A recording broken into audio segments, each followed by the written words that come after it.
Okay. This thing working?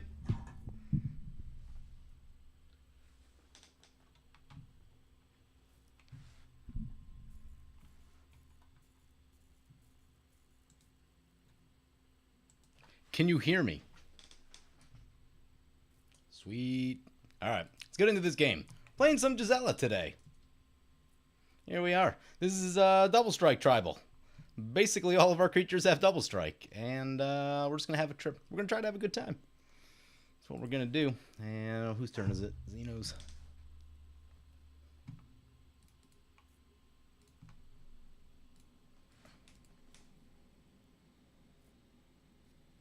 Yeah, I've been wanting to try live streams again just because I know YouTube's been pushing them. And, like, it seems like they found, like, a nicer balance to push them up in the algorithm a little bit. So I've been curious about how this would perform. And I've been thinking about doing it since, like, the beginning of the year, but just been kind of busy and haven't really found the time to commit to it. Curse of Opulence? What?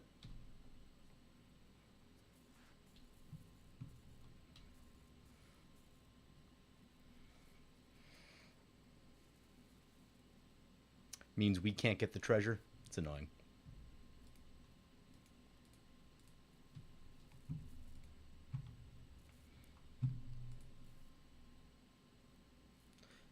So, yep, as we mentioned, playing Gisela, Blade of Gold Knight, flying first strike, double damage, half damage to you and your stuff. Love that.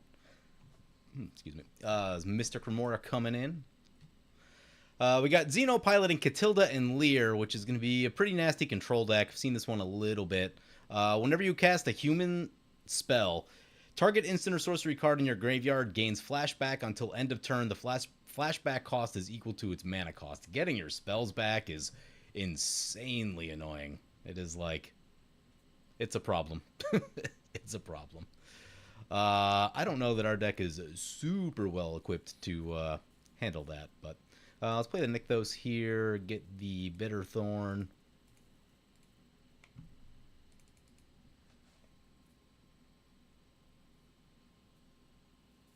Make sure you guys like the stream, by the way, because I think it helps the algorithm.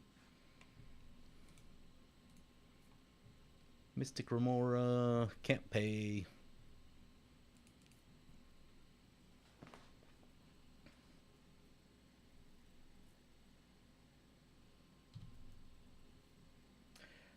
I don't know if you guys have seen it yet, but they spoiled the new Ashling today, and it looks pretty cool. I will say that it's far easier than the old Ashling, but it does look very cool, and I think they did a nice job of like calling back to the old ability. But I do like that you have to work for the old one.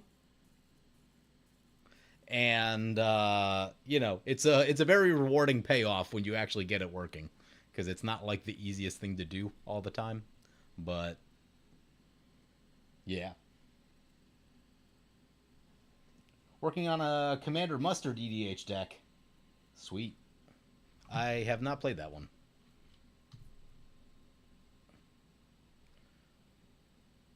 Why is the auto pass not working here?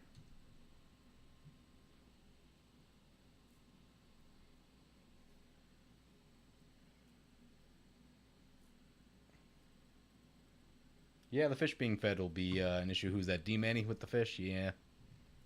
At least it's not fish with the fish. Sure, whatever this deck is, I'm not going to want any part of it. Oh yeah, Thermo Alchemist. I'm sure this deck will be completely fair. Stella Lee, wild card. 3 mana for a 2/4. Whenever you cast your second spell each turn, exile the top card of your library. Until end of turn, you may play that card. Tap it. Copy target instant or sorcery spell you control. You may choose new targets for the copy. Yeah, I mean, that seems like it combos with a ham sandwich. Keeping that out of play is going to be a really good idea. If we can get some creatures in, this gives us a little bit of damage. Opponent lets the fish go. Can appreciate that.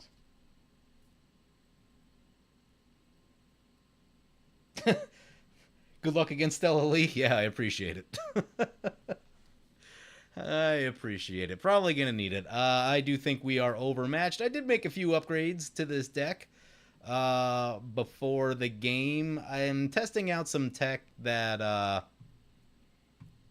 will be very useful against D-Manny, because D-Manny's been running the games a little bit too much when I've been trying to film, so I've been trying to get some better interaction to deal with the stuff that he puts out, which a lot of times, like, you almost always have to deal with either a Nykthos or a Coffers with his decks, and, like, it's just so much mana that it's hard to, like, stop that. So I put a few tools in here to deal with that. We do draw a Minas Tirith, which could be helpful here because we do need to draw cards at some point. So I think we're going to go for the Mina. Oh, it comes in tap. Yeah, that's not ideal. Oh, we can get this thing in. Can we? No, we can't because we don't have any colored mana. Whoops. Well, punt this turn. My bad. How big is this? 3/3. So I guess we go over to Xeno just because they don't have anything. Bitterthorn trigger. Let's get a red. Mountain. Yep, definitely punted this turn. Would have really liked to get a creature in. Whoops. What's the condition on this? Legendary creature. Yep, there we go.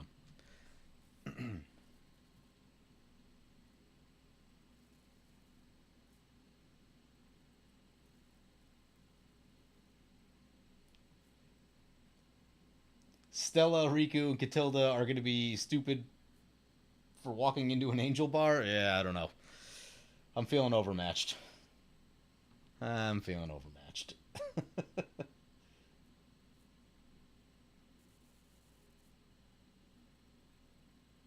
What up, Jeff? You don't need creatures, just keep swinging. Is that KO? Man, the lag. Lag on MTGO is disgusting.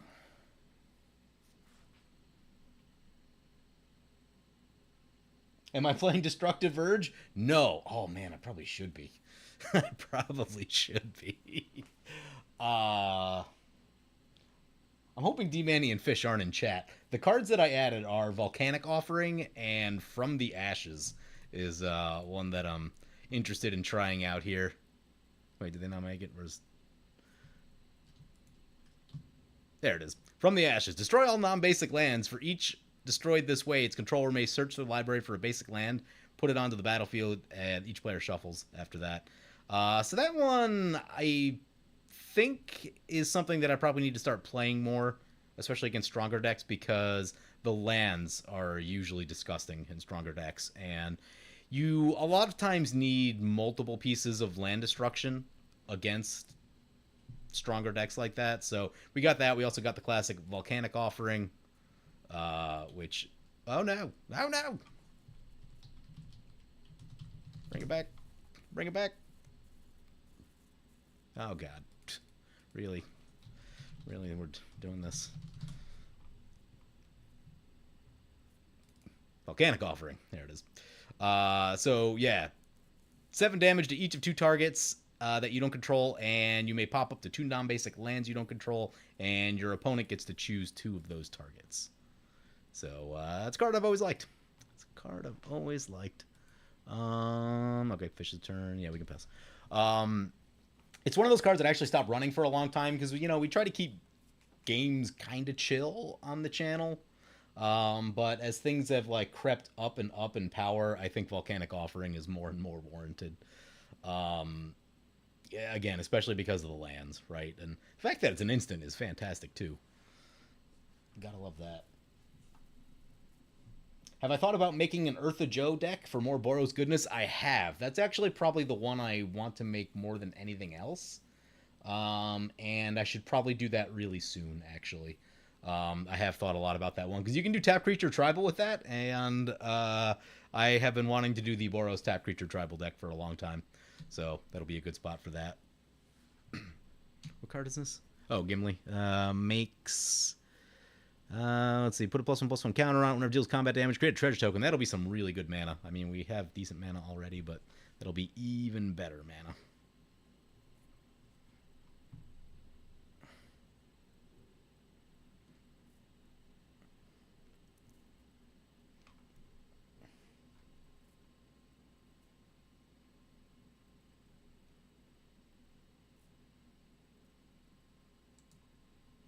Since unhinged cards are legal in Commander, why not work with Elemental Tribal and work with Infinity Elemental? I'd have to look it up, honestly. And then there's the question of like whether those things are on Magic Online or not. That's also a question. 1 damage each opponent. Yep, you got it.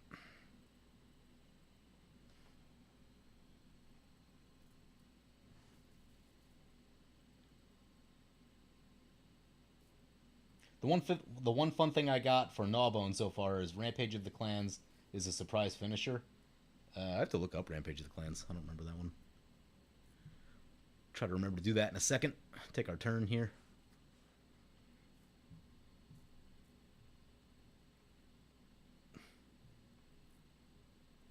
Another land. It's a lot of lands. At least it's one that draws.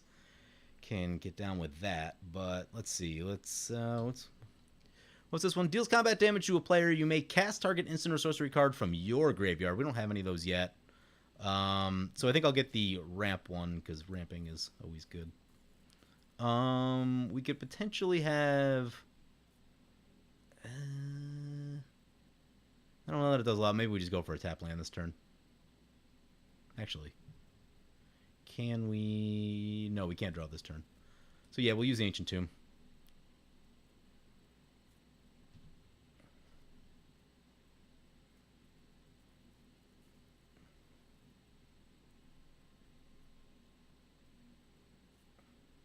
Attack with 2 creatures. Draw a card only if you attack with 2 or more creatures this turn. Yep.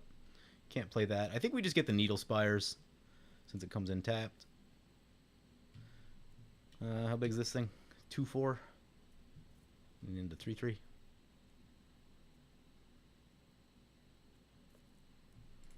Keep poking Xeno. Get a land. I think we go plains this time. Opponent's got feelings. Oh, they're going to flash in a thing. Whenever you cast a spell with mana value 4 or greater, make a Thopter. We should remember that they have this in play, so everything they do has flash. That can always be a problem. We get a plains this time. And we'll leave the white up just in case we need to swords or Kabir take down something. Opponent's going to block that.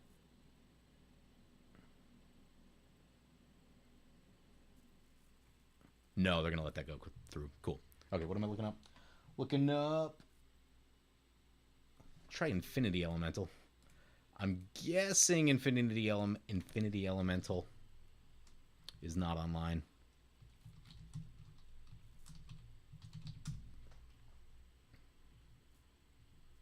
Yeah, it doesn't look like it. What was the other one? Page of the Clans or something. See what we got here. Yep. Destroy all artifacts and enchantments. For each permanent destroyed this way, its controller creates a 3/3 green centaur. Oh yeah, I've seen that one in the past. It's actually not bad. It's really not bad. I mean, it can put a lot of power on the board sometimes, which is a little scary, but if there's a situation where there are multiple scary enchantments in play, it is really good for dealing with that. Or, I mean, you know what's interesting is you don't see as many like game-breaking artifacts, in my opinion, anymore. Like, they still exist, but maybe it's just the games that I'm playing. I don't see them in the same way. Like, you'll see a lot of mana rocks for sure, and you know, 1 mana rock by itself isn't usually the end of the world. It's when there's 3 or 4 of them that show up in pretty fast succession that you might have to worry about it a little bit, but.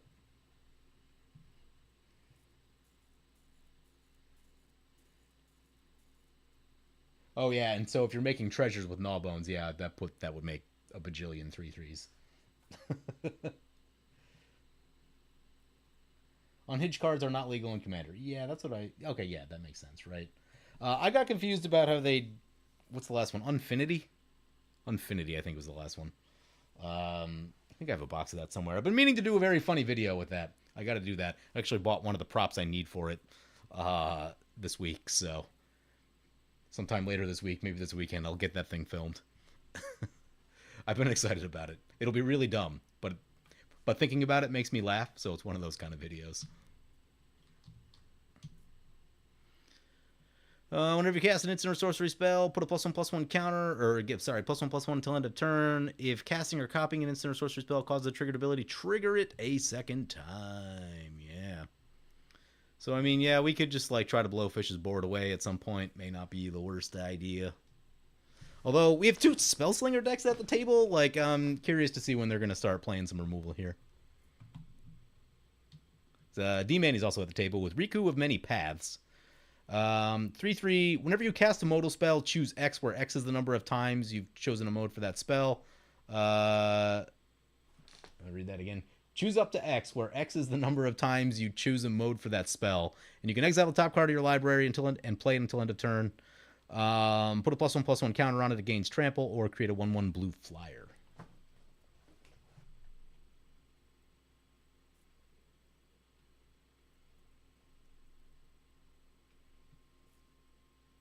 Yeah, Doctor Who is not on Magic Online, and I don't think there's any plans to put it on there. I know with that stuff, there's a lot of like licensing that has to happen, and that's a lot of behind the scenes stuff that we don't really have the information on. What's this do? 2 damage to any target. Cool. Love that. Love that.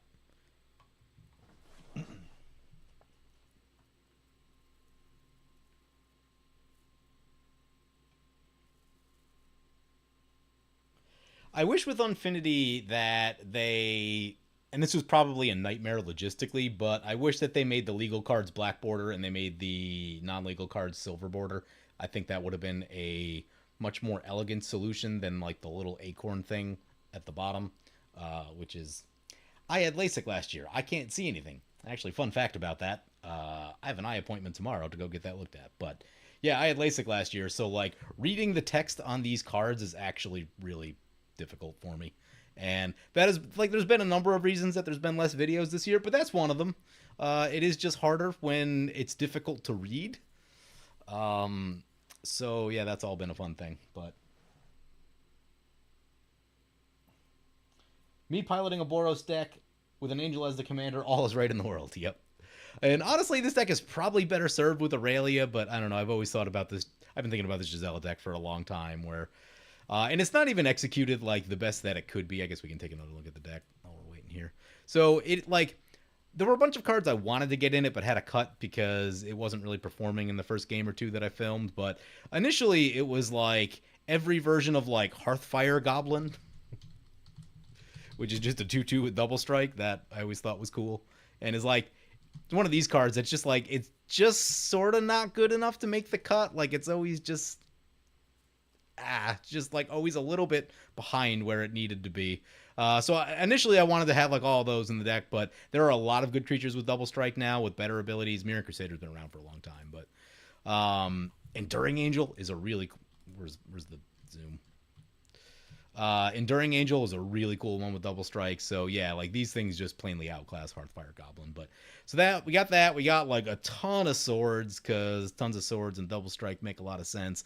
Other than that, it's just some draw. We got some finishers with some combats and stuff like that. Not too tricky. Could probably use a little more pump in the deck. We've got Elish Norn and Felidar, but Cathar's Crusade probably also would do some work. Second favorite color pair. All right. So if we're talking about my favorite color pairs, obviously Boros number one. Uh, I do play a lot of mono white and a lot of mono red, so those are probably second and third. And I do find those interesting in that, like, what they lose from Boros does make them interesting and refreshing. Like, Mono Red can kill things really fast, but has, like, no protection against removal, basically, which is a little bit scary. Are we spending the swords on this thing, or no? No, we'll let the other control decks kind of look at it for a little while, I think. I think that's what I want to do.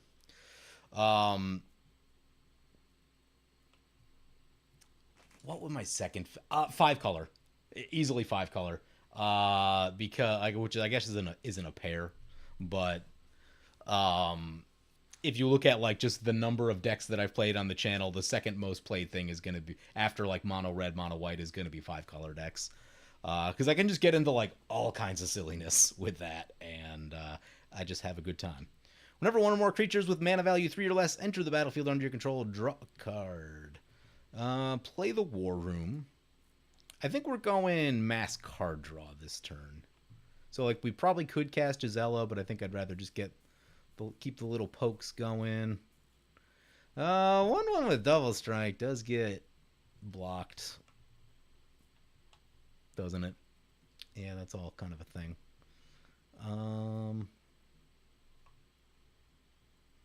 What have we done? We preferred. I mean, I guess we got to keep going at Xeno because everyone else's stuff is too big.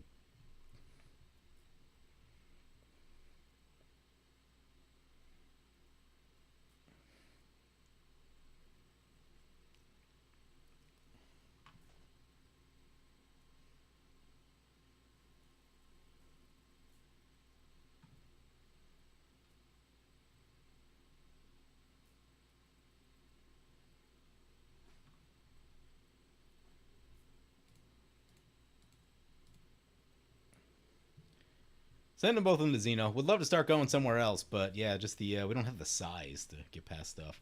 And that's one of the things that has annoyed me in the power creep of the past few years is that 10 years ago, this would have been a 2-2, right? Like, now it's a 2-4 with that ability. Sure, I'm not going to like this. Okay, we're making a shark. Okay. Yep. We need a Swords the Shark. I'd really prefer not to, but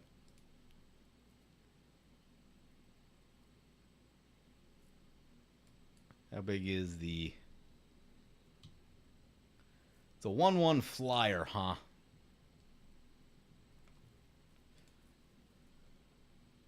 We spending a takedown on it? I think we're spending a takedown on it.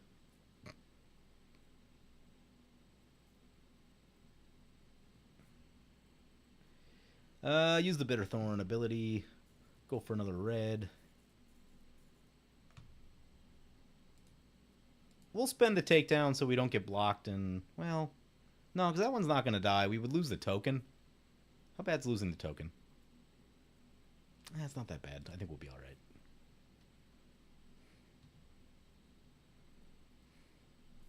The token's kind of already done its work. Bitterthorn has been way better than I initially thought upon reading it. I missed the living weapon part of it when it was first spoiled. The living weapon part of it makes it insane. So any deck that wants Sword of the Animist also wants Bitterthorn and has been fantastic. And it's actually like, it's so good that it's changed the other ramp that I run. If I'm running both of those, I probably don't run Burnished Heart anymore because I saw that question on Twitter a while back about Burnished Heart and like, ooh, we get to make some treasures, love that. You know, like there are still reasons that I would play a Burnished Heart, but you know, when you have access to stuff like when you have basically 2 copies of Swords of the Animist, just the Burnished Heart doesn't make as much sense anymore.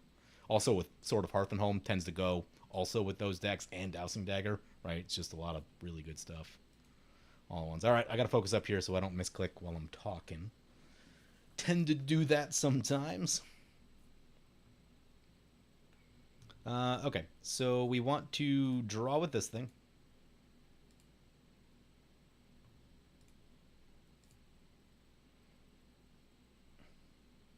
Draw a card.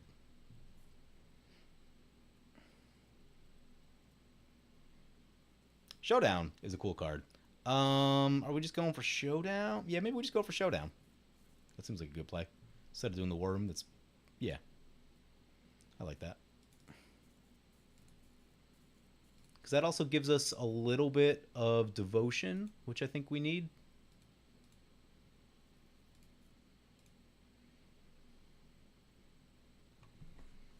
I think that'll do some wonders for us. Plus get us some extra cards to look at. Exile the top 4. This card has just been amazing. Especially for a deck like this too, where the size is very important to us. What we hit? It's all up here and it's very small. Light and Shadow, 2 lands, and an Odric. Okay. Okay. I like that.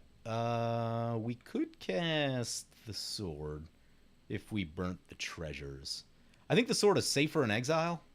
I mean, I guess the question is, is it gonna get countered or shot? Is sort of the question. Are we burning the treasures? Let's hold them. Pass like that. Try to plan our next turn out here. Take another look at chat.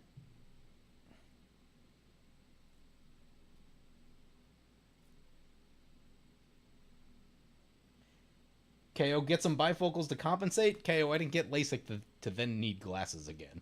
That's the issue here. I had glasses before the LASIK.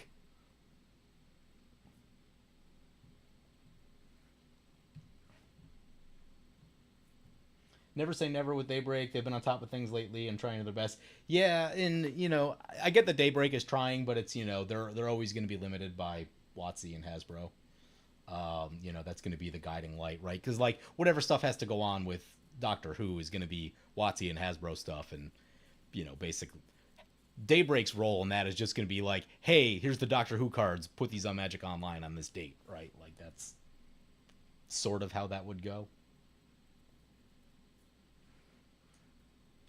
In a very like simplified sense. Color pair, not monocolors. Oh yeah, okay, give me a hard time. Second favorite two color pair. That's a good question. That is a very good question. It's not Rakdos. I was talking about this last night with someone. I'm just like, I am terrible at Rakdos. I don't know why. Never figured out why. It seems like I should be good at it, but I'm not. Man.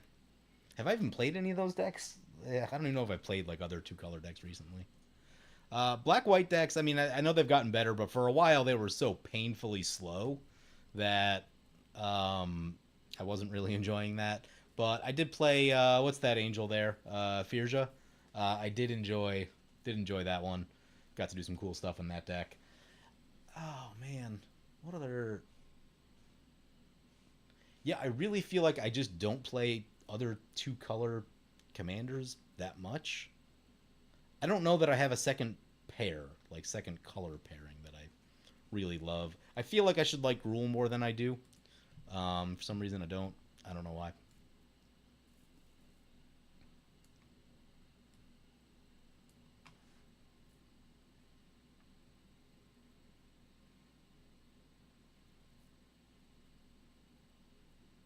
Yeah, Takasha's Welcome is a very good card. We've just gotten a little awkward because both of our creatures are above 4 CMC, so just been holding that until kind of makes sense to get it.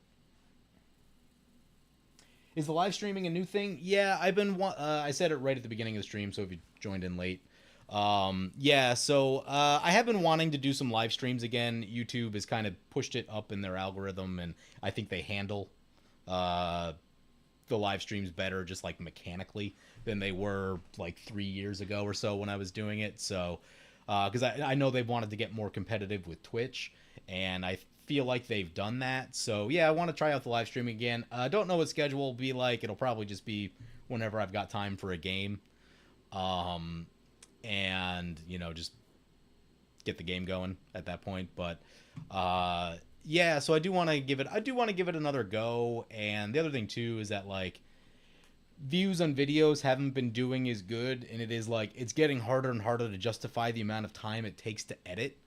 Oh no, not Baral's expertise. Oh no, no, ugh, gross. Well, if we're getting double balanced, Fish is probably gonna eat that swords.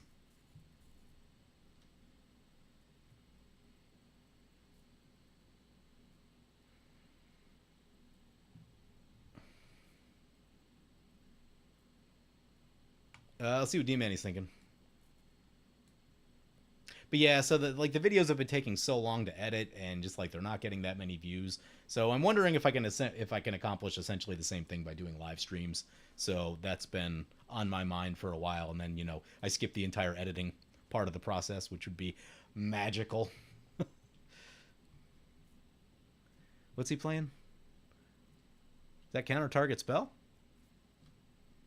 Love that. Fantastic. Counter target spell, draw 2 cards, and discard a card. Yeah, that's wonderful. Now we don't have to double bounce. Now we don't have to swords fishes thing. All good stuff. My secret love is Demir. I actually like way back in the day, like 2000, like original Ravnica era Demir was actually cool when you had like what was it, the cut purse and all the like cool little like tutus and stuff with interesting abilities.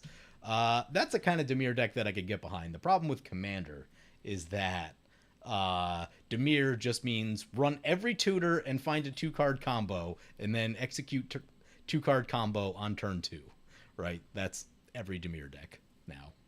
CEDH is just CEDH, right? So, and I get that you can do other things with it, but most people choose not to.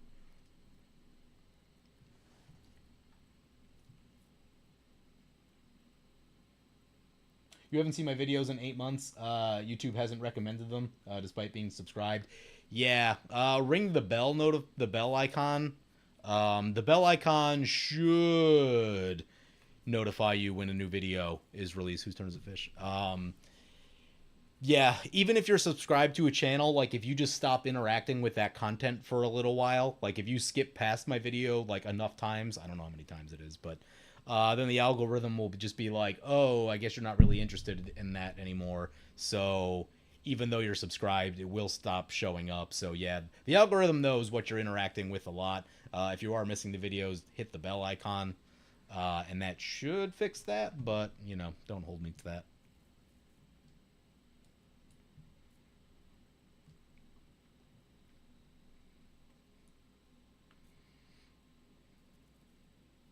Jessica's will. Oh no. That's going to be some mana.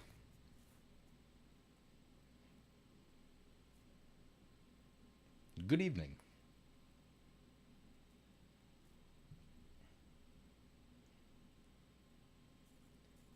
He doesn't bow to the muddy AI algorithm. Oh, I do. I very much bow to it. Very much. Love the channel. Don't see many people playing older commanders, but mostly 2 videos of new ones, then off to what's next. Yeah, that's been, and so like I know if I do that, I'll get more views. It won't be a ton more views, but it'll at least be, you know, a handful more views.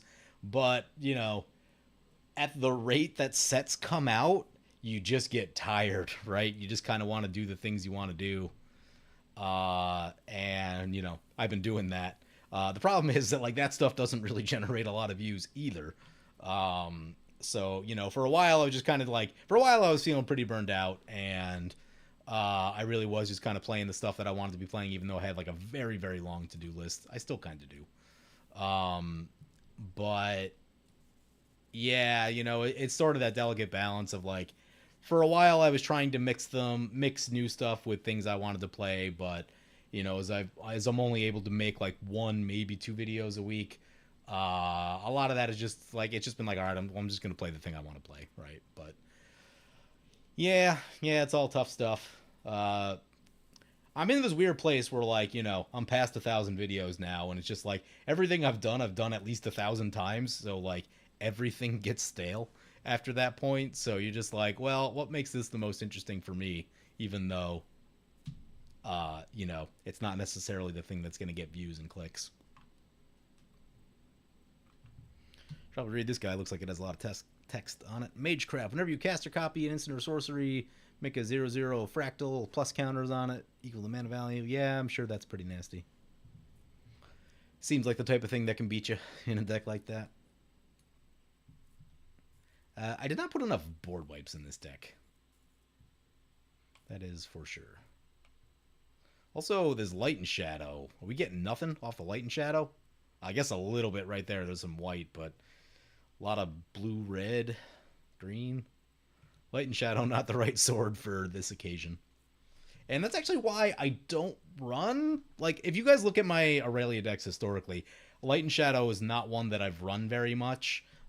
Because it's really good late in the game, like if the board's been wiped 4 times, but it's not great early in the game a lot. Like, almost any other sword would probably be better right here.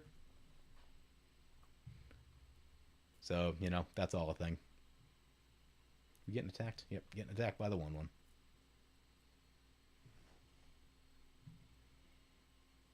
Hey, it's Kristen. What up, Kristen?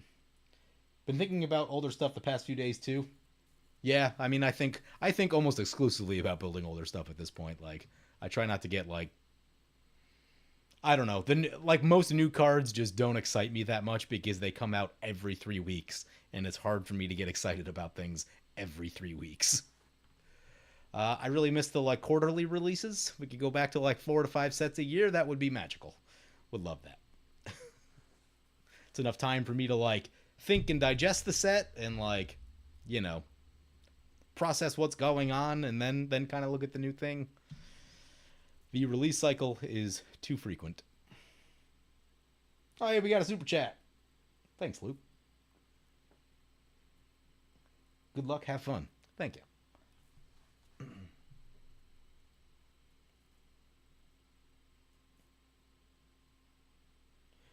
King Ginger, YouTube Magic popularity started dying after the pandemic for some reason. Yeah, well, I mean, people wanted to like go outside and stuff again, which I totally understand, right? Like that's totally legit. But yeah, content, and the problem is that like content got really saturated during the pandemic because like no one had anything to do, so everyone started doing content. And what's the word for that? There's a fancy word for that. Consolidation, I guess, something like that. Where because it was so saturated, basically the a small handful of really like high produced channels are doing well, and like most other ones aren't, especially if you're in the MTGO space. Okay, yeah, let's start getting some stuff in here.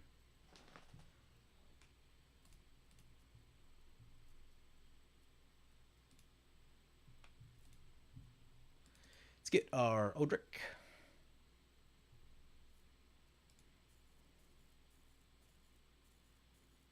Come on. And the second mode on Showdown of the Skalds is going to be super helpful. Pumping this thing up a couple times is going to be a good idea.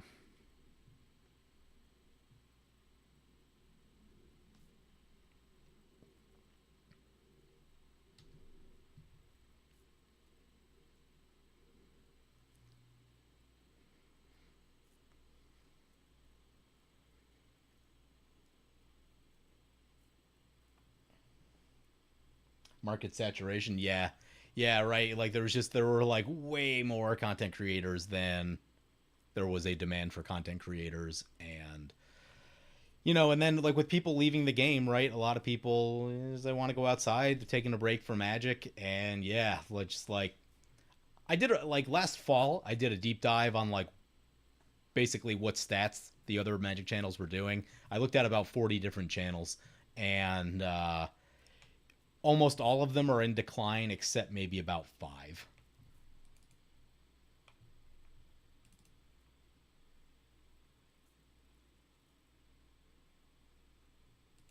Yep, keep pumping the thing.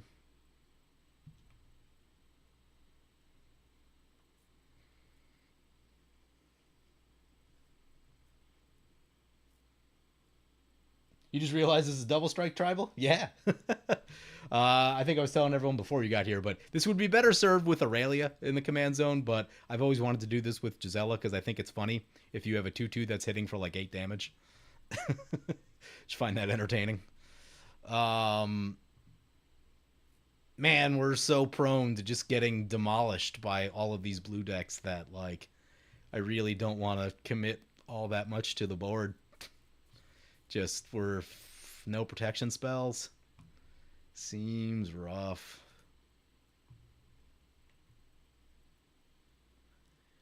Let's see. Okay, yeah, we'll do this. What's our devotion? 2 to each color. Yep, that's not the most helpful.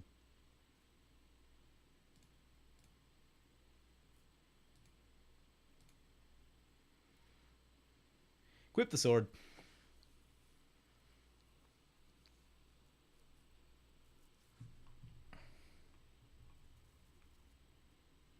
So the choice here is reasonable, in my opinion, in that Fish can block this thing, or they lose their commander, right? I guess they have two treasures. Gold. Well, let's hope we don't get blown out. I'll send both of these into fish. Get another land.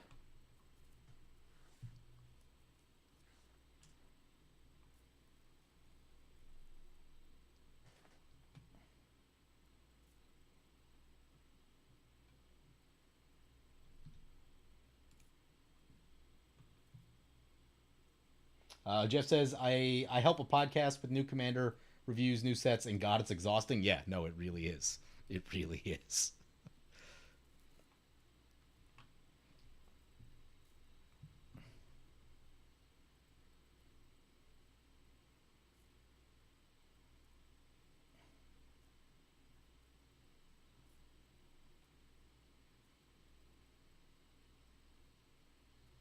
You don't need to run board wipe if you just run player removal. Yeah, people get upset when I do that.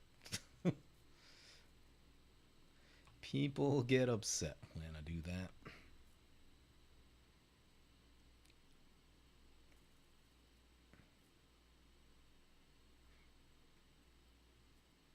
Oh, is Fish taking the big one? Yeah, Fish is going to take the big hit. Whoa. That's going to be a double Light and Shadow and a double Gimli trigger. Yeah, feeling pretty good about that. Just need like a protection spell now or something. Not get our stuff crushed. Little life gain not going to hurt too, just because that Ancient Tomb will burn you down real quick. Use the ability.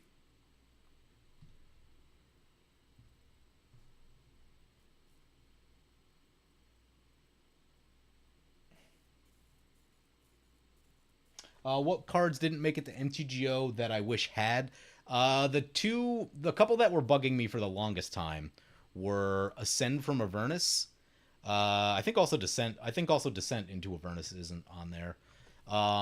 And Storm of Souls, and they finally put Archaeomancer's map on. Archaeomancer's map is a big deal for white decks, and you know the 2 or 3 years it took them to get that one on was just super painful because like you know that you have the option in paper, but you can't play it online, right? And that card has overperformed.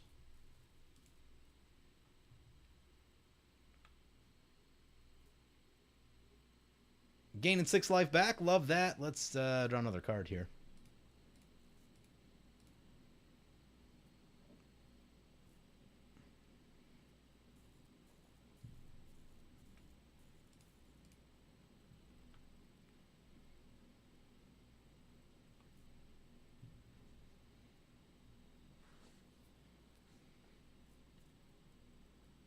Kristen, I'm running the thing that we talked about. So uh, I've got many of the swords in the deck, and I've got concerted effort in here so that I can spread protection should that come up.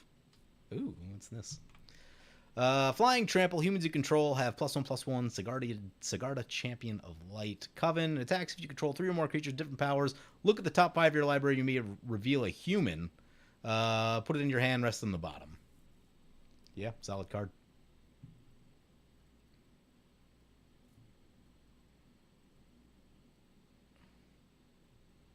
I would not be sad to see a board wipe go off this game, but based on the decks that are out here, I feel like Fish would probably be the most likely to play it.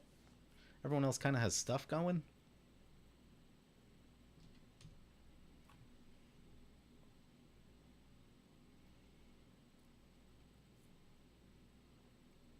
You'd like to see commanders from 5 years ago that were looked past get new looks? Yeah, that'd be cool too. And I can't even think of. I don't even know what's from 5 years ago. What year is it? 24, so that'd be 2019. What happened in 2019? I don't even remember. Was that like Kaldheim, give or take? Or was that the year after? Theros, maybe? I mean, there's still, like, I don't know about you guys, but, like, there's still stuff to explore out of the original Commander Legends. Like, I've played a number of things out of it, and I've seen a number of things out of it, but I haven't seen everything out of it, right? There's like one of the decks that I always thought was kind of cool. I saw someone playing was it Filigrix, I think, is the artifact black commander that like cares about artifacts and you can like shoot stuff. Oh, another land. Ouch. I always thought you could build a really cool deck with that, kind of do like a controlling thing where you just kind of pop down all your opponent's stuff.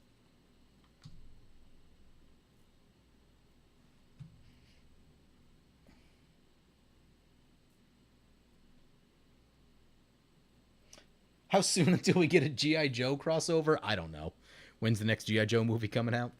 Whenever that is.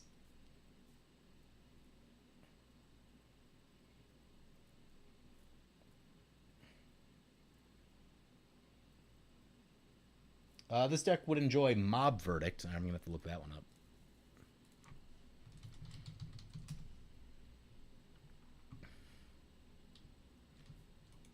Mob Verdict. Each player secretly votes for another player, then those votes are revealed.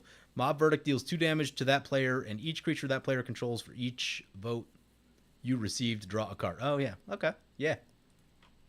Yeah, that would be a pretty good card, actually. That one was not on my radar.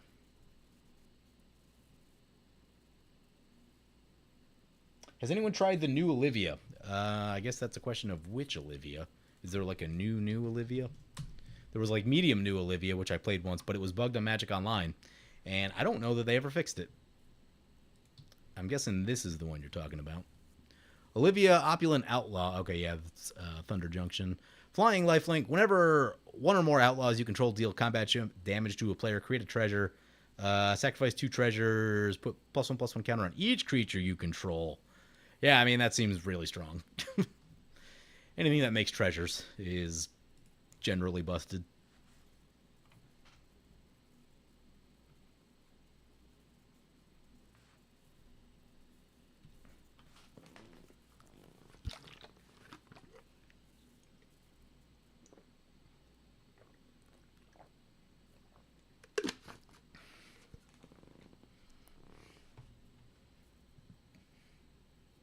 "2019 was Kadena." Oh, I remember that deck. Oh, I remember 2019. Was that when Dockside got printed? I think that was when Dockside got printed.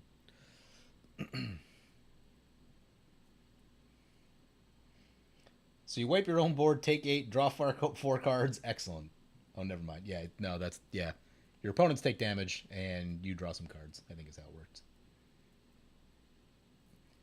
New Olivia looks so boring. Yeah, I don't know. Like, most new things look boring to me. Everything's so strong now. It's like you don't even have to work for anything. It's just like, assemble the 1-card combo with it.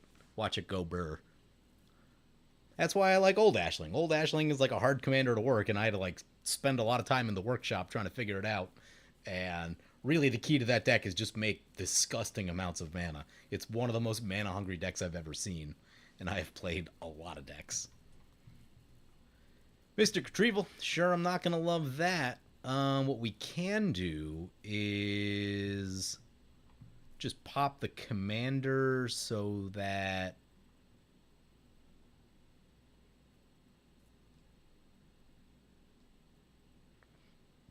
well, we don't necessarily know that it's coming in our direction. There's like a lot of tokens and stuff that might make more sense to bounce than what we have going. I mean, it might come in our direction, but,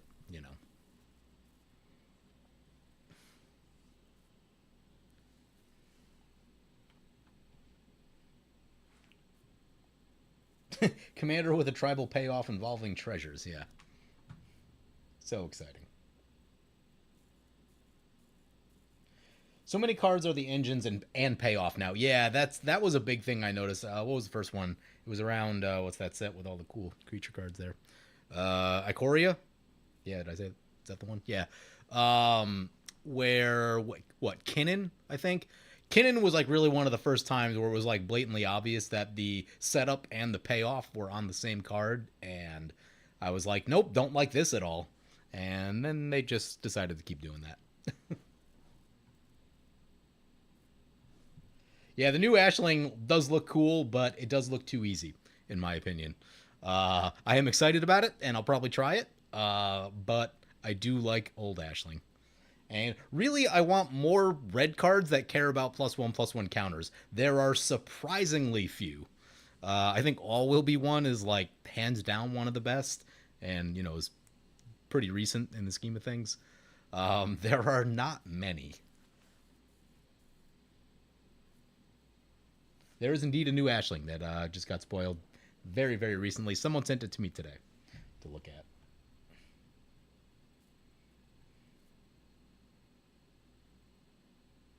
Oh yeah, Eartha Joe was talking about that a little bit earlier. Eartha Joe, one, looks insane in Tap Creature Tribal, and two, will be insane as a commander for Boros Tap Creature Tribal, and that is one that I'm very excited about. Really, we're doing this again. 2 damage to any target. If you cast a spell, draw a card.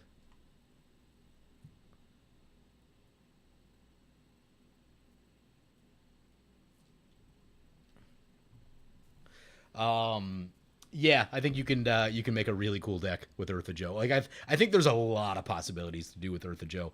I'm excited about Tap Creature Tribal, but there are just many, many possibilities. Doubling stuff up is always really powerful. And that's probably the next deck. Like that's gonna be in the next like 1 to 3 decks that I play, I think. Why is that not working? Am I spelling that wrong? There we go. Whenever you activate an ability that targets a creature or player, copy that ability, choose new targets for the copy. Yeah, that's disgusting. Like, tap creatures work good for that. I mean, any sort of, like, mana-activated ability is going to be good. We have anything to protect that? No, but we have a Light and Shadow, so I guess we can get it back. It's not the end of the world.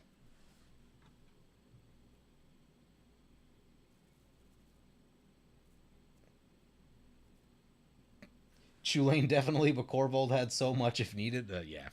Chulane and Corvold can go to hell.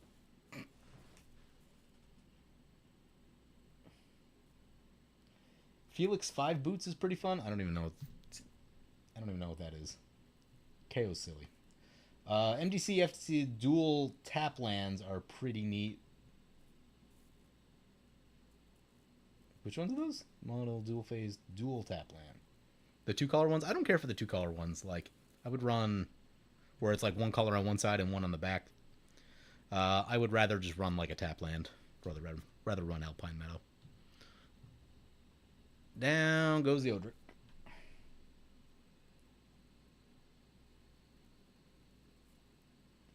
Just stopping in before bed. Watch the playback tomorrow.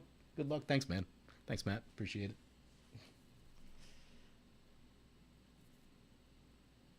I think you'd like Headliner Scarlet. I'd have to look at it.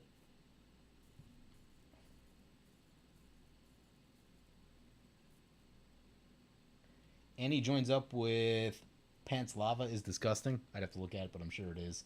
Most new things are disgusting now, right?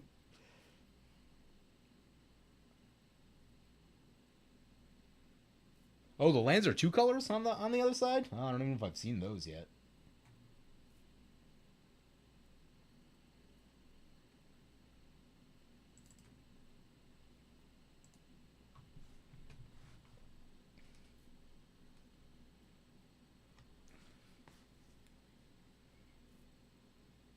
Let's see what's going on with this game.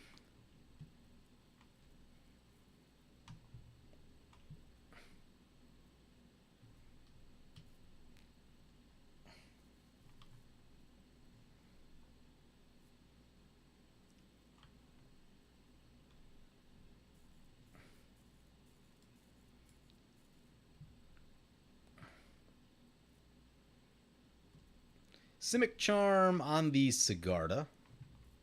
Okay. Make a bunch of things.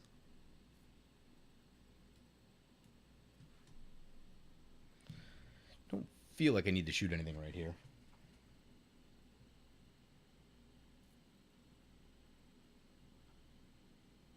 Modern Horizons 3 looks ridiculous. New Blood Moon creatures for islands, new Eldrazi plus other legendary Eldrazi. Yeah, I mean, the last two Modern Horizons were both ridiculous. Like, there's no reason this one's not also gonna be ridiculous, right? Like, I mean, Modern Horizons was, I think, two. What's the one with the Golgari guy that like broke every format?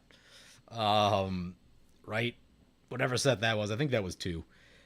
Disgusting, right? There's just disgusting stuff in that set. Like, they completely warped the modern landscape with that set, and I haven't looked at the new one extensively. I've seen some stuff, but I'm sure it's gonna have the same impact, right? Because they want to sell packs, right? So making powerful stuff that people gotta play sells a lot of packs.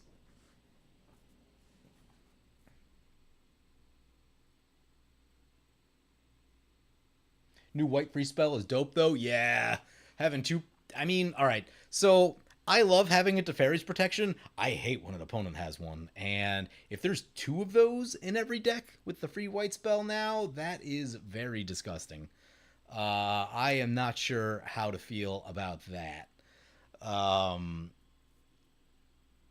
yeah, I don't know, because like you're already like if you're facing a stronger opponent, if it gets to like turn 7 or 8 and they have a good board state, once they untap and have mana, you're just like, well, it's already too late to play a board wipe because they probably just have protection for it, and it's gonna set you back more than it's gonna help, right?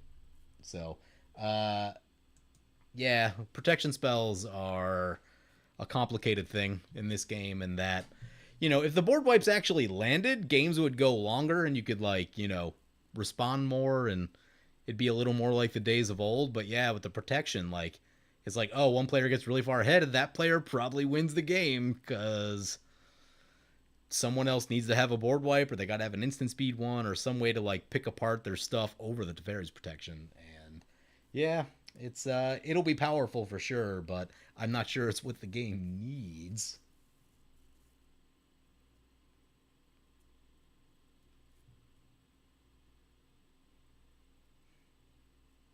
Yeah, I still use clever concealment. I haven't adopted that one a lot, but I've used the creature version.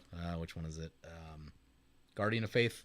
I do have that in a number of decks, and yeah, I mean, same sort of thing. It protects you from the Rift and the Toxic Deluge. That like a Boros Charm wouldn't necessarily. Should I be worried? There's a lot of stuff happening over here. Target player draws 2 cards.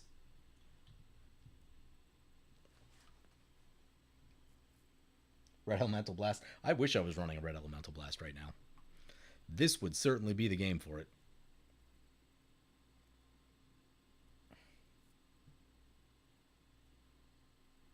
Is there a new Gilded Drake? That sounds disgusting. I don't know if the game needs that either. Gilded Drake is a miserable card.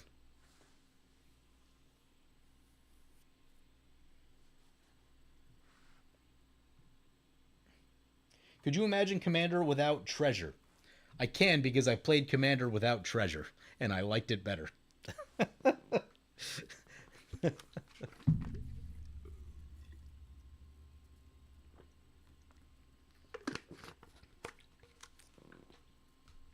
And like, I think Treasure could have been done in a way where it's fine. I think like Smothering Tithe and Dockside are the two like biggest problems. Most of the other treasure makers are like fine generally.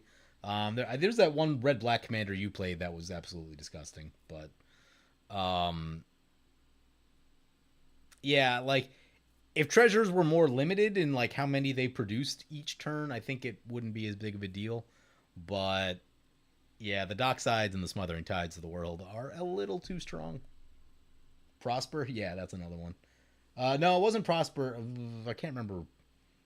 Kristen was playing something. I can't remember what it was, but we just got like demolished with treasures in a very fast sense. Baracco's Guild Artisan. Yeah, that's the one. Got a couple wins with that this weekend. Yeah, I mean, I'd be surprised if that deck does anything other than win, right? Like, how much damage is this? Should I be scared? That's a 5/5. Okay, it's a little bit of damage. It's not the end of the world.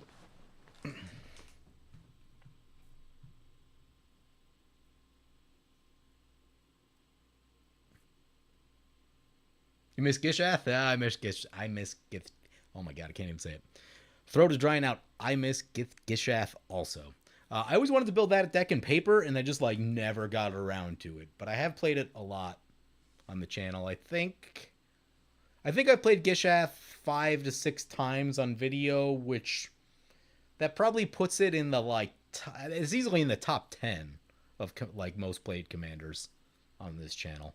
If I'm listing off most played commanders, Aurelia definitely. I think the last I looked, I think there's about 26 Aurelia videos on the channel.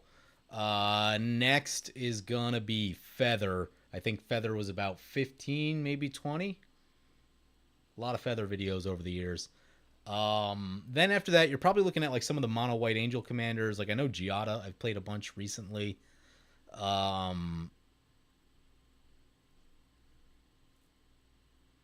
Anyway, yeah. So Giada, I think I played maybe like probably about 5 or 6 times, if I'm guessing.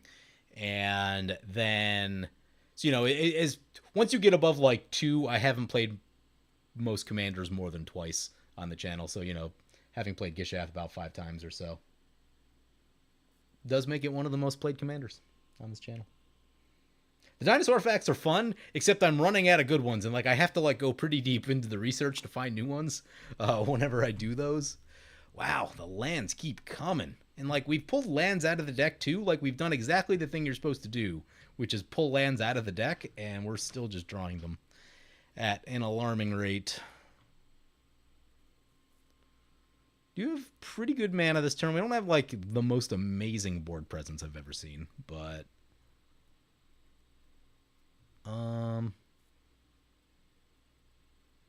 let's get this guy in. Use Ancient Tomb.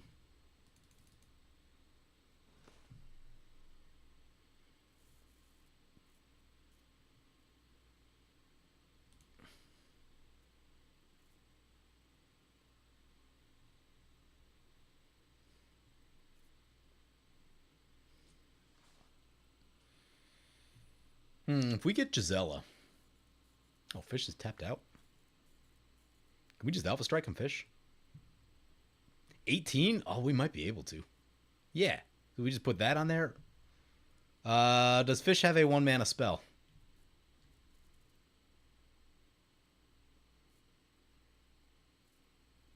Now, the problem is Fish might not be the issue anymore. D-Manny might actually be more of the problem.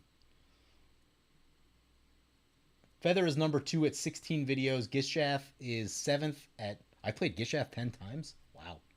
That's double what I was expecting. How do you have... do you have like a way to like sort those out? Is that ranked somehow? How'd you find all that data so quick?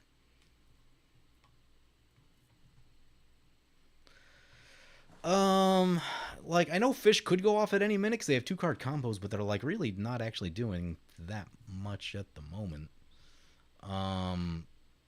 But we can't really get through on D-Manny, which I don't love. I mean, if you can take a player out, you should take a player out, right? Like, what good is coming from leaving them in the game? So there's that. Use this thing. 1, 2. Use this thing. Use that.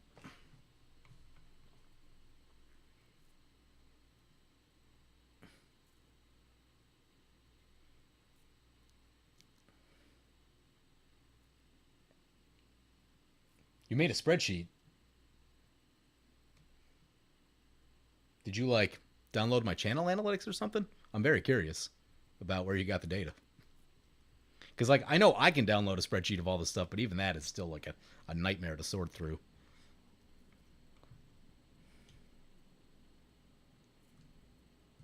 7-7. We're up to 14. I mean, I guess we hit Fish really hard and then let everyone else finish the job if they want to. I would like to draw another card just because we don't really have a lot of gas. I'd like to find something that helps against the Spellslinger decks. Interaction of some kind.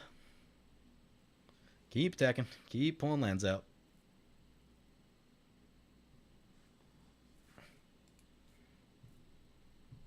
Get a planes.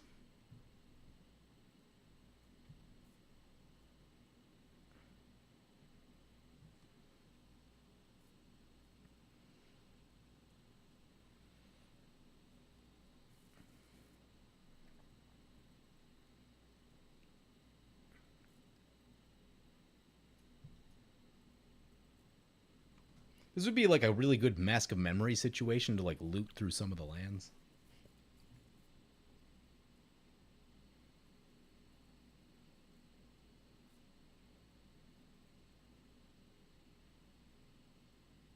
The Riku deck is stupid good. Yeah, the Riku deck is a concern.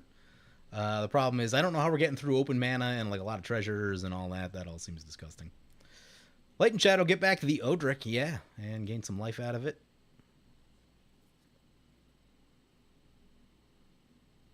What's this one do? I feel like I should be scared of this. If an ability of a shaman or a wizard you control triggers, trigger an additional time. That should probably die. How big is that?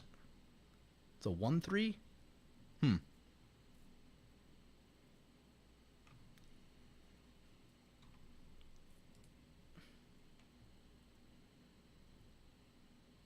Mega treasure.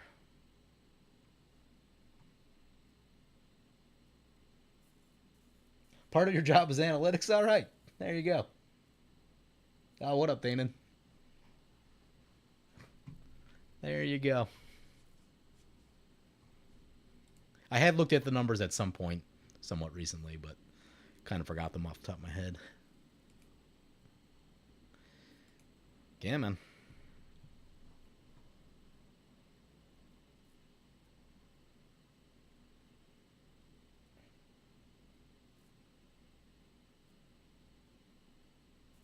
Nelly Borka is pretty silly. I did look at that one when it came out, but I haven't played it at all.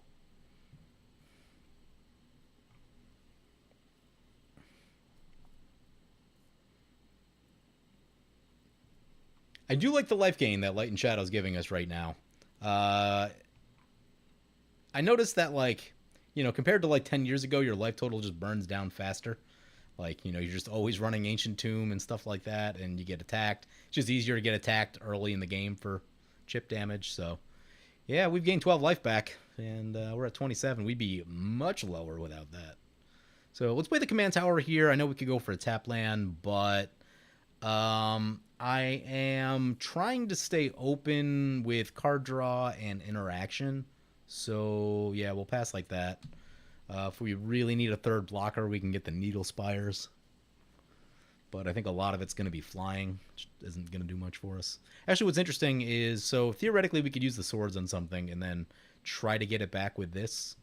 Cast it a second time, but I am hoping that Xeno's going to, like, maybe throw some things off, fire some removal off at some people, and slow down Riku. Time to hire Rob? Yeah. I just don't know what I would do with the analytics. That's sort of the issue. Call the copper codes. Sure, I'm not going to like that. I don't know what I would do with the analytics. Choose any number. Oh, that's going to be bad. Yeah, that's going to be a ton of creatures. See if D-Manny wants to respond to that, because even D-Manny might be a little scared of that one.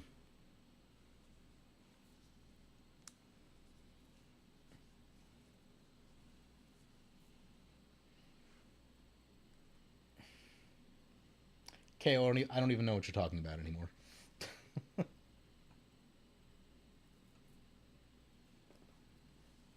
I mean, you can analyze the analytics, but it's like, I've looked at Magic Analytics myself, and like, I didn't like what I saw, or what I was seeing.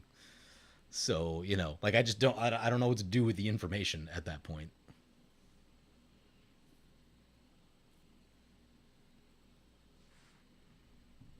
Well, then that happened. Creatures you control gain +2/+2 vigilance and lifelink until end of turn. This is going to be interesting.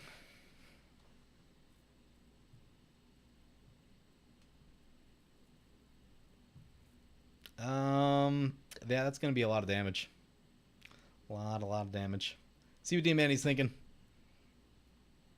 Does D-Manny have, like, no interaction for what's going on here?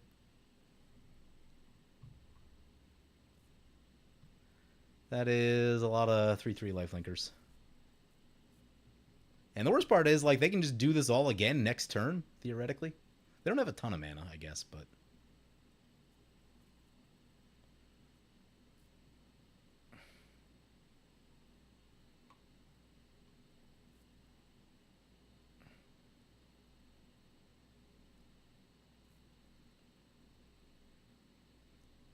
All right, big stack going into D-Manny. Yeah, I think D-Manny is the threat. A few coming our way. We can sort of manage. They'll get, oh, yeah. Probably just trying to get their treasure right there. That's fine.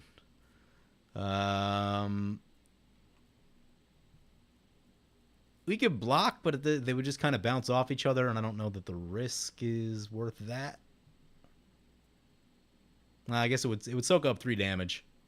How much do I care about the 3 damage? Not that much with the light and shadow. We should get Gisela in at some point. I've been putting that off, mostly because I didn't want to like get crushed by the interaction from all the blue decks. Might be about time. Search for a creature or land. Reveal. Put it on the battlefield tapped. It's a land card. Okay. Let's see where this is going.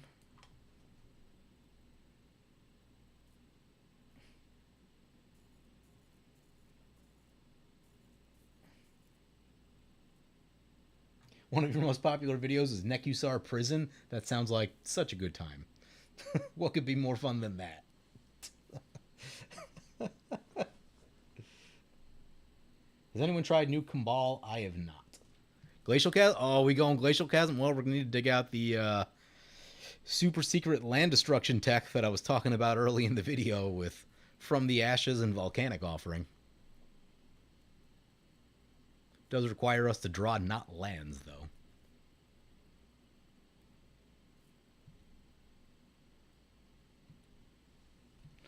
At least if he goes Glacial Chasm, he can't attack. I mean, he could sacrifice it at some point, but I imagine he would hold it for a little bit.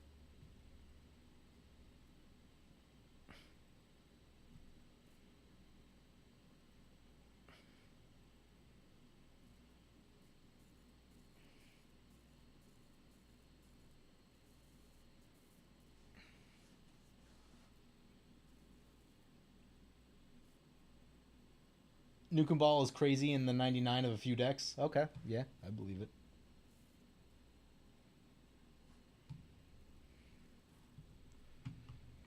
Don't be Glacial Chasm. Don't be Glacial Chasm.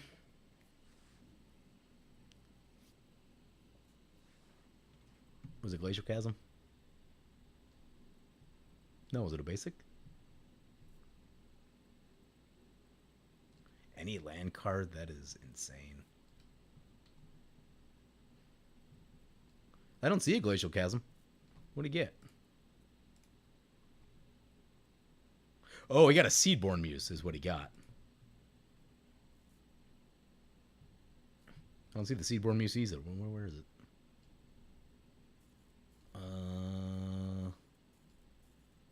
Is it in the hand? Very confused.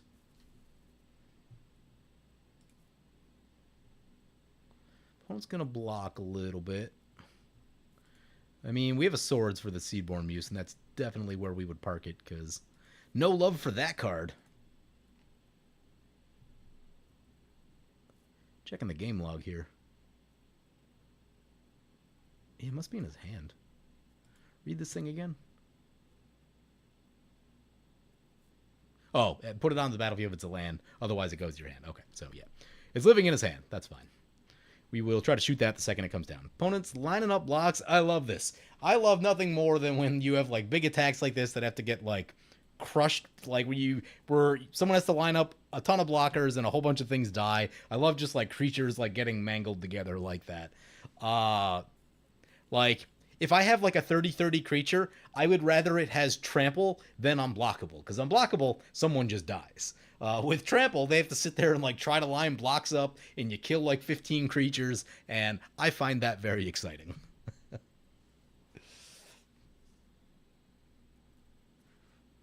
I have a great microphone voice. Thank you. Do magic on the side and political commentary during the day. I mean, it's probably more money in the political commentary. Yeah, that is, you know. Do I want to get involved in politics? Not really.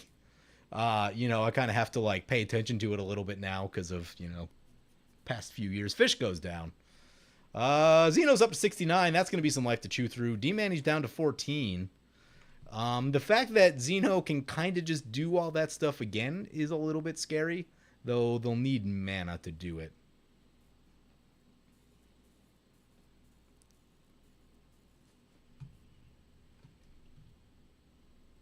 Hinata? Oh god, Hinata is gross.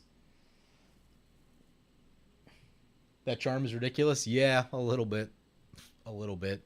Any land straight into play? Glacial Chasm, right? That's. I mean, Glacial Chasm is like, should that really be legal? It's such an annoying card. And like, I play it. I play it in Ashling, I play it in one or two decks, but it's one of those like, if we're talking about spirit of the format, I mean, I guess it's not as bad as Tabernacle. Tabernacle is definitely like not in the spirit of the format, but quote unquote. Now the spirit of the format is just combo off on turn two, so I don't know what the spirit of the format is anymore. Yeah, there's a Seaborn Muse.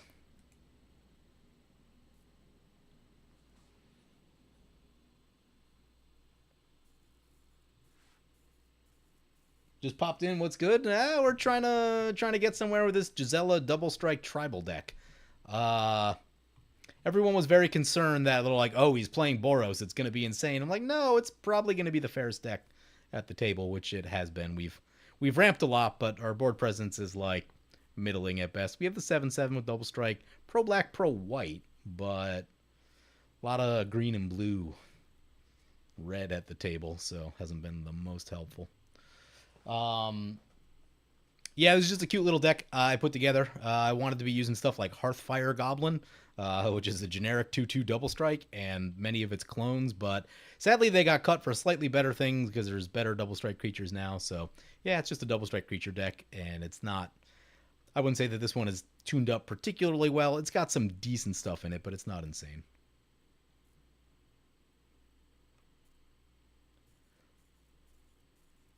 I hope we didn't just miss that. I mean, I guess it's only one mana on a swords. We really don't. Okay, yeah, thank God. Okay, try to shoot the Seedborn Muse. See if this gets through.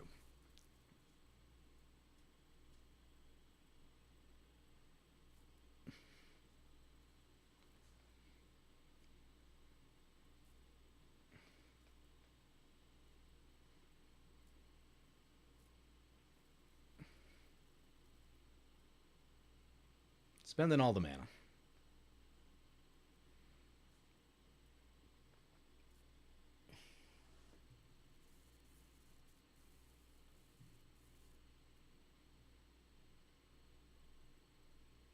Uh, you're asking the wrong guy, Danon. I've played against Niv Mizzet Perun a bunch, and it is a disgusting commander. Uh, do you turn one Niv? I mean, I probably would because turn one Niv is insane, right? Like, I mean, basically what you're doing is you're checking does someone have swords, right? And if they don't, you're probably gonna draw some cards. Don't like this. Don't like where this is going. What's getting bounced? Our creature, fantastic. Love it.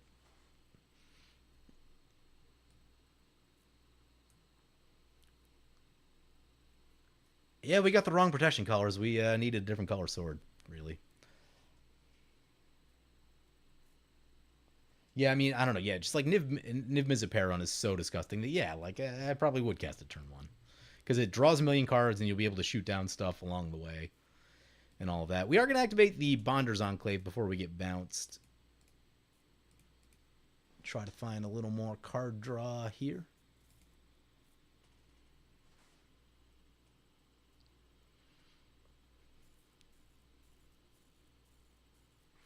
Demolition Field is another land. I mean, it's at least a useful land, but it is in fact a land that we do not really need. We have flooded.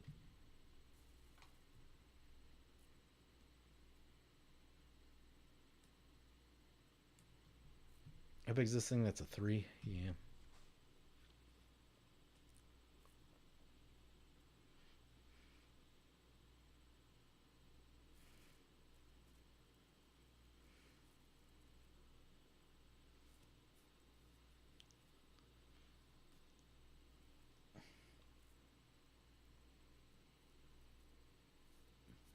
Gimli back to our hand.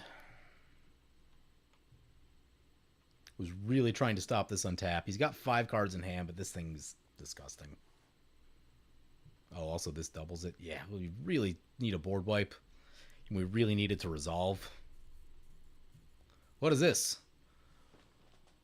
Moria Marauder, double strike. Goblin or Orc deals combat damage to a player. Exile top card to your library. You may play it this turn. Yeah, that'd be good if we had more evasion. But we do not. Play the Demolition Field, I guess. I mean, we got to get Gisela because there's a lot of bodies out there now. The other thing, too, is that if we play Gisela, it gets weird. So, like, I mean, Gisela will probably get removed if we try it. But I think we still have to try it. Yeah, I don't see the world which we can't not go for it.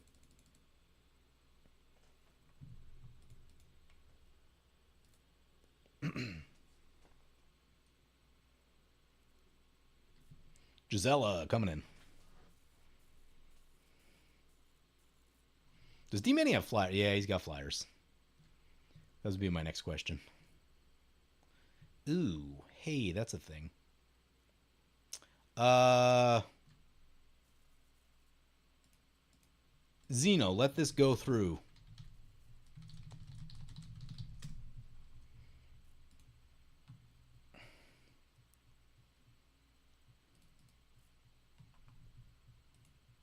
So if we just poke Xeno with the little 2 action here, we can get the swords back and then shoot the Seedborn Muse. Like that. Liking that.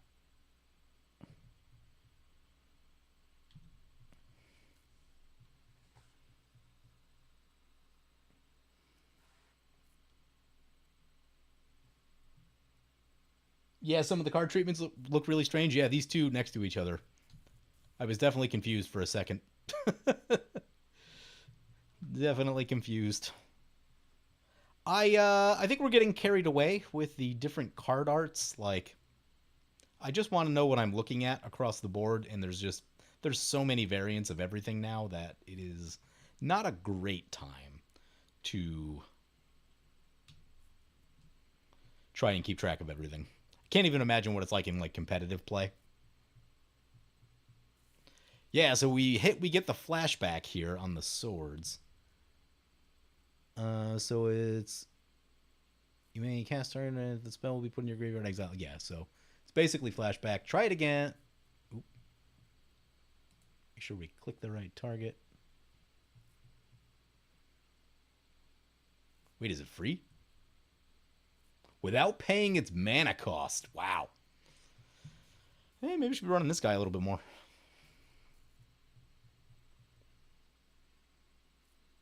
Got the Seedborn. Seedborn's down. Love that.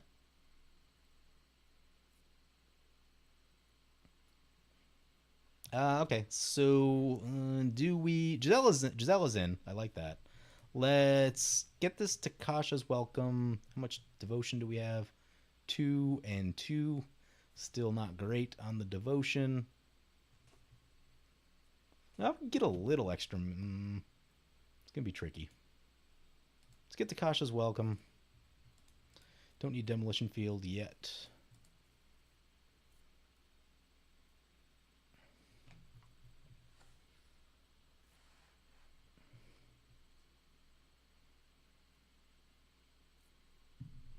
Let's get this guy and we can finally draw with the Takasha's Welcome. We got a little out of sequence at the beginning with that there.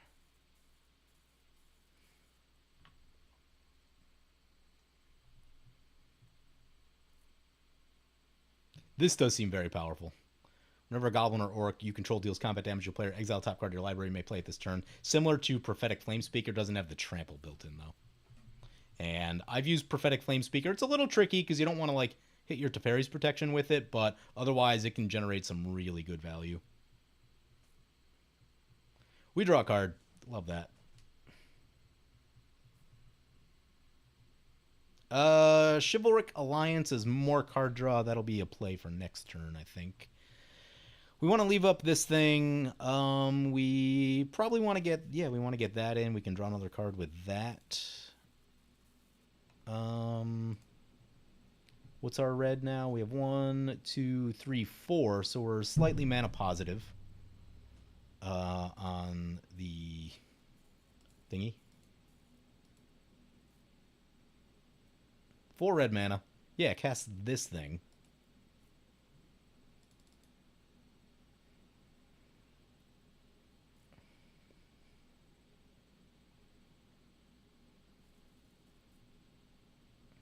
I kind of wish this was Sajiri Shelter, actually, just to maybe try and keep Gisela in play. We've got 1 mana floating. We could go for Chivalric Alliance. We could do some other stuff, but I think I'm just going to put the sword on Gisela, and, you know, it's not protecting against a lot, but swords and path are still cards. So, you know, we'd be maybe shutting it off from that, but in all likelihood, it's probably going to get hit by a blue spell based on how this game is going. So, yeah, pass like that. I wish I put some Greaves in.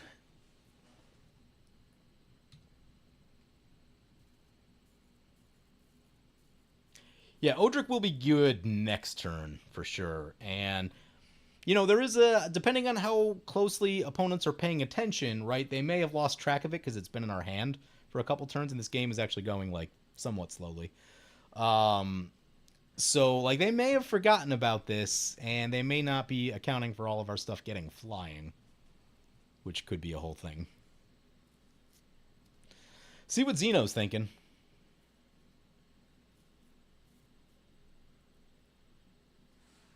Straight to combat? Or just kind of sitting on stuff?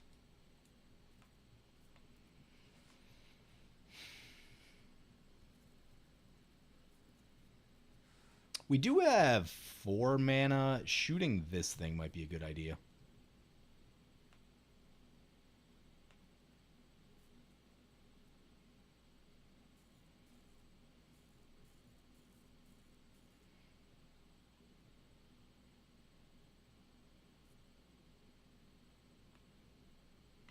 How bad's it going to be?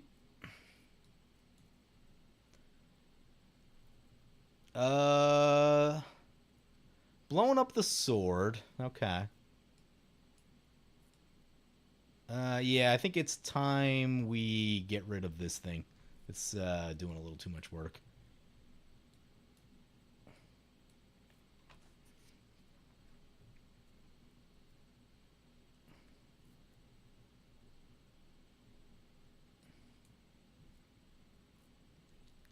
You know what? So I've long been theorizing how I could build a Boros control deck, but that's like still kind of aggressive.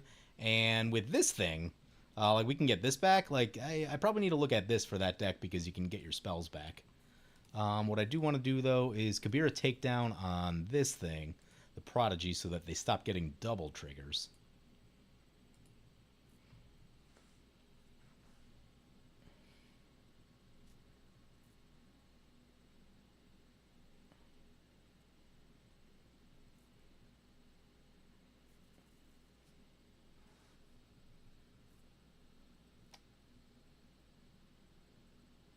Miss volcano tacos? I miss volcano tacos also. I eat tacos multiple times a week because I live in Texas and they're delicious. Boros control with humility and ether flash? No thanks. That is not the deck for me.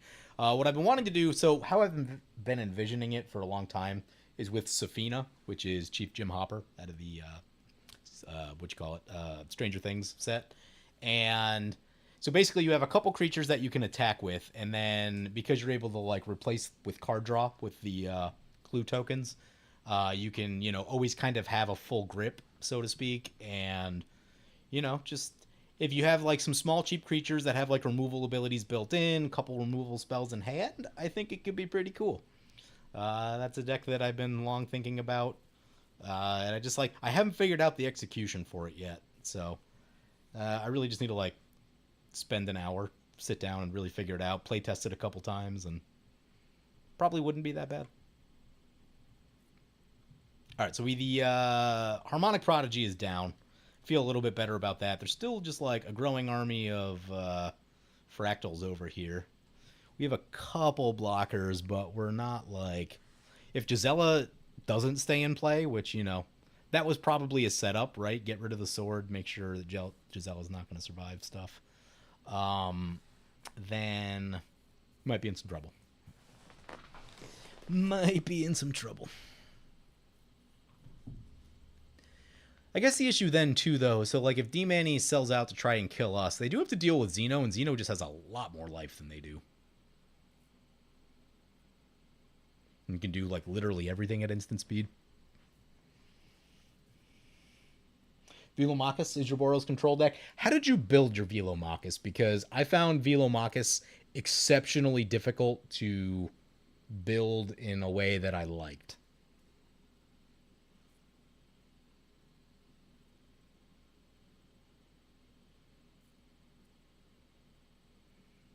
Yeah, those 3/3s would round down to 1/1s. So with Gisela and the spell they played the other turn. So like with that being the case, it just makes sense to go after D-Manny because they essentially become 6/6s and they gain all that life. So like it's incentive. Gisela is like incentive to go elsewhere, which I love. Well, that's this thing. Look at the top 5 cards your library. You may put a land from among them onto the battlefield tapped. Okay, card advantage engine.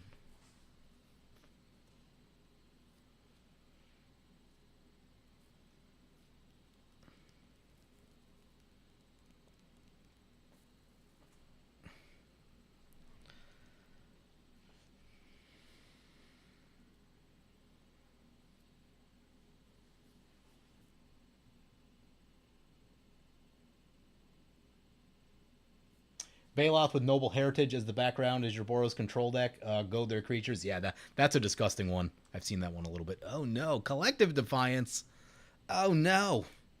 I used to crush standard with mono red deck with this card. This card is so good.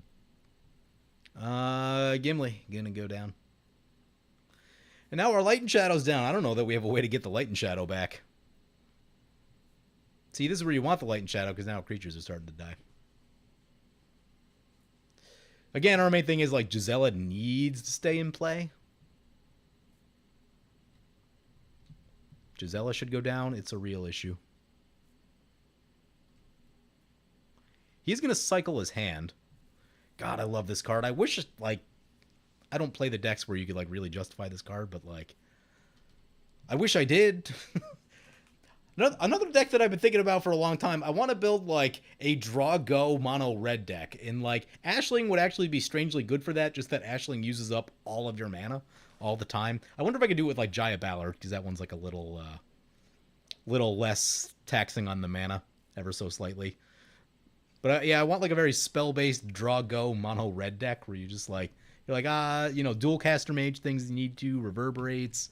Use this one's a sorcery, I think, but use collective defiances, cool spells that you just don't get to use that much in Commander. Stacks pieces, yeah. Slow the opponents down. Yeah, I think my personal opinion, I think Blind Obedience is the single best positioned stack piece right now because I think it's useful in 100% of games, given that creatures have been pushed for the last 5 years and treasures are a big thing in the last 5 years. So slowing both of those down is just unbelievably good. And it's like, there are certain things, like if you play like a Winter Orb or something, someone's going to shoot the Winter Orb if they can. Blind Obedience is annoying enough where it's annoying, but it's not game ending necessarily in the way that they might shoot it, right? Like it might stick around for a while.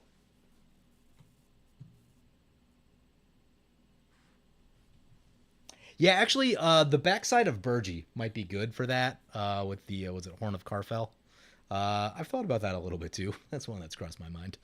The other Urabrask too. Well, the other Urabrask is tricky just because it's impulse exile, and it means you can't like hold it in your hand, which is a little awkward.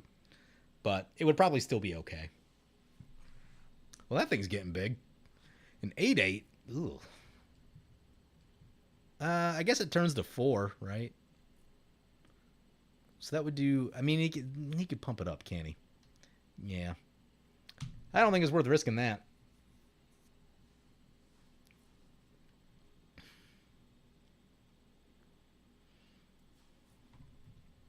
I think we just take.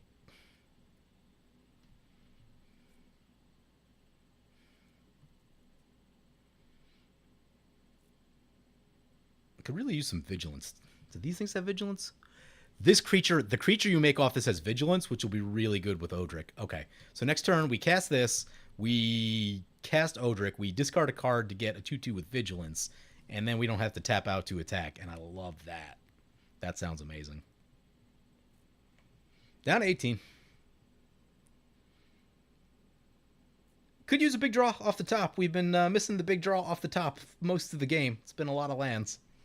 Would really like to see something here. Immodane archetype. I have to look that one up. I forget what it is. What's this? Primal Command. Oh, no. I'd prefer they didn't get to that Primal Command. I mean, here's a question. Is like... Enduring Angel is actually a very cool card. The thing we're missing right now is haste. Start with the untapped land. God, I wish we had some haste. This thing doesn't have haste, does it? No.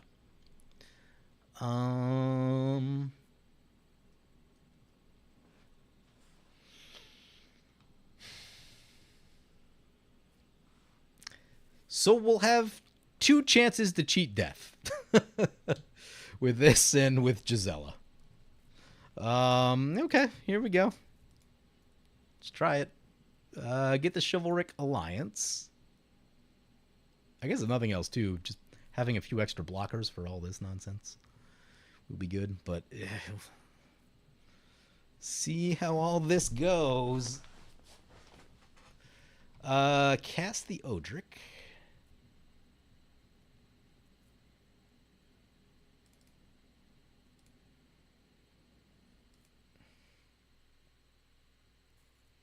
Oh god, I hope I left enough mana up.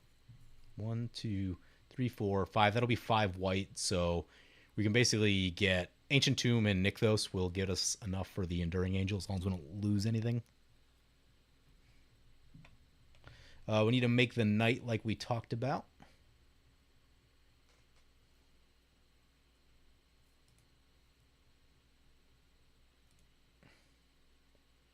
Discard this Alpine Meadow.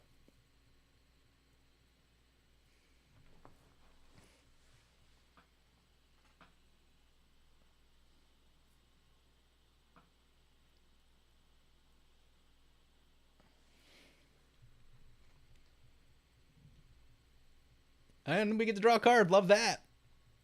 Oh, wow. That's better than I thought. I didn't realize that the token would trigger the thing. But it does. Another land.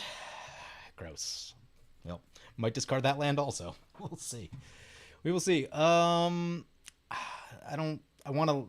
Our mana has... our mana's... We still have things to do with the mana, so... I'm not going to go for the equip here, even though I probably should, but... Odric trigger.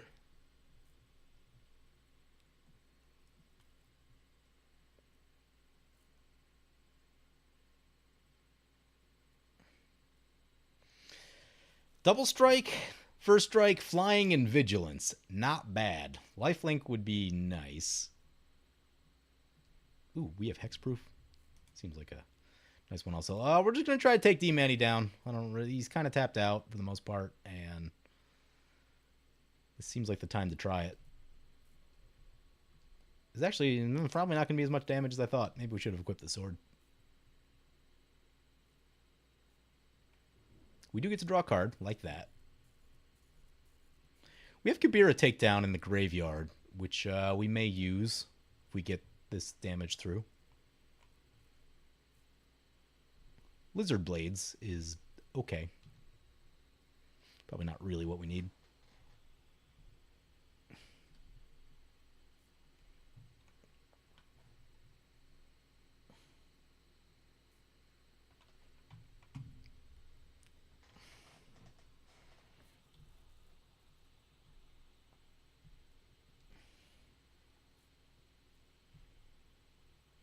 Definitely more flying and reach blocking than I was expecting in here.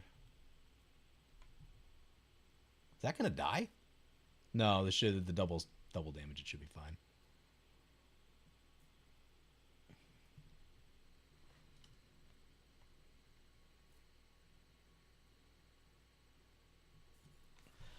Just whittle away. Keep whittling away. Would love to see it to Fairy's Protection. Feel much safer with that. Or like a comeuppance or some sort of spell-based interaction.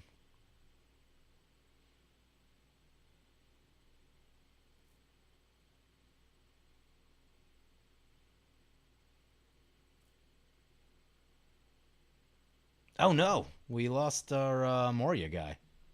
Wasn't expecting that. Whoops. Whoops. Okay, so let's get the...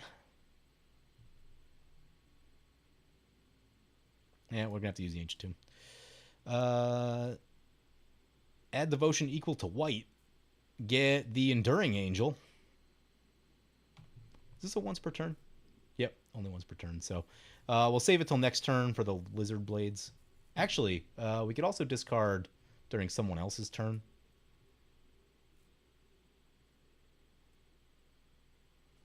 To get that draw. Ooh, that's... Man, no, where is it? Not that one. Man, Chivalric Alliance is good. Like, we have these lands we've just been needing to loot away, and it's going to allow us to do that, and I am very excited. Oh, except we don't have the mana necessarily. So this gets us a draw. But, okay, yeah, let's leave that mana up. I know we could activate this right here, but that would take an awkward amount of mana, and I kind of want that extra body in case that becomes relevant. And that'll give us, you know, basically that'll allow us to loot a land and get the body, so I like that. Yeah, pass like that. Pass like that. I love this card. I've only gotten someone with it once where they like misunderstood the cheat death and they alpha swung and I was at 3 and then I came back and killed them and it was glorious. What is this? If you're the monarch, creatures you control can't be blocked this turn. Ooh. Ooh.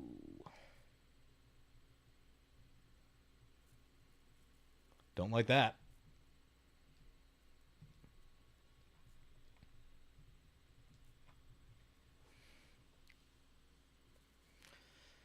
Again, they're heavily incentivized to go over D-Manny.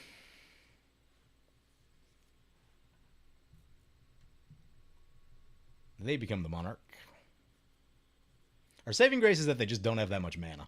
We have made absurd amounts of mana. D-Manny's doing fine. Also, but they're on what, 1, 2, 3, 4, 5 lands on turn 9. Yeah, they've had a rough go there. They've had some treasures along the way. But see what's happening in chat. Tago, draw, go. Oh, that's not the worst idea, actually.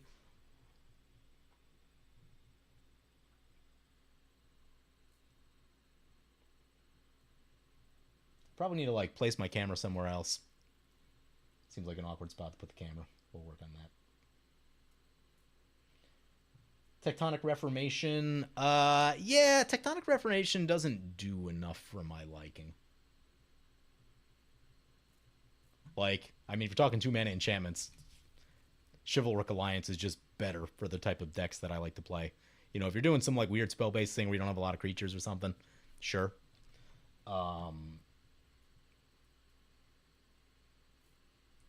We build Aragorn, King of Gondor for the channel. Probably not. I just kind of missed a lot of the Lord of the Rings stuff. And just with the... I still have decks in the to-do list from like Patreons and stuff. And then there's going to be a whole bunch of new stuff with Modern Horizons. It's just like, I don't know when I'll have time to get to that. And based on the, you know, just like the amount of content I can produce at this point, it's probably not going to happen.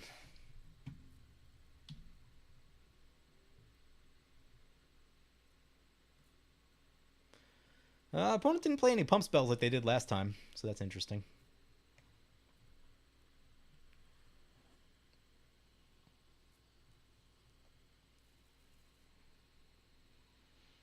They should be able to kill... Oh, send that one our way.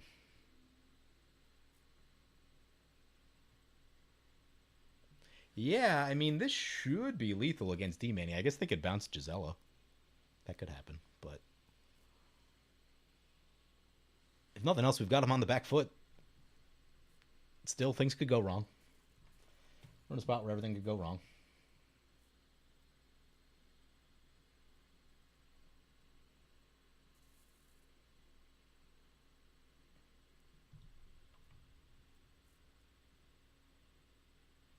Is that lethal? I haven't done the math.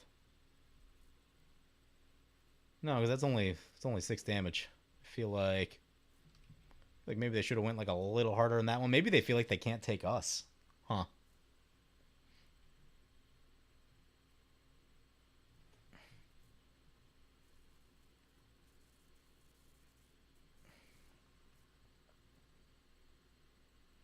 Love Vigilance and Lifelink? Yeah, I would love some Lifelink right now. Lifelink would be amazing.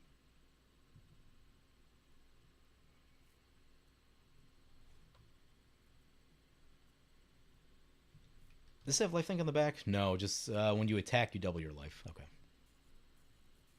Cool trick.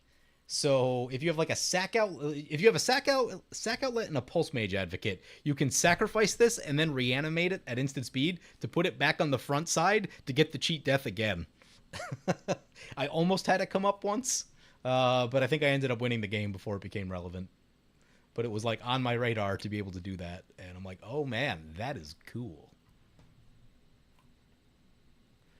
What do we got here? Putting some counters.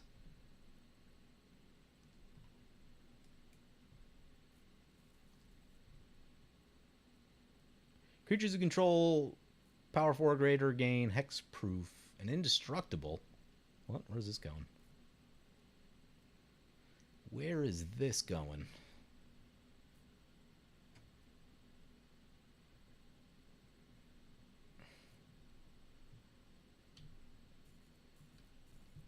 Is that just like cycling to look at more cards? Fiery Confluence is not a card that I'm thrilled about. Well, it should be halved us. It would wipe Xeno's board. That's interesting. It's very interesting.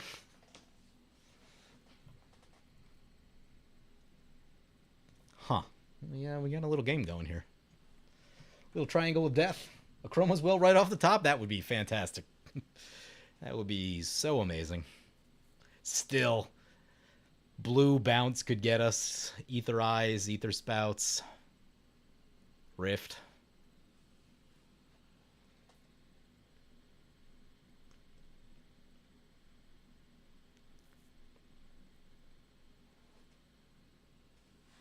See what D-Manny's thinking. I mean, they probably got to play that Fiery Confluence, right? Like, no way that doesn't get played. They would obviously try to remove our Gisela first if they can.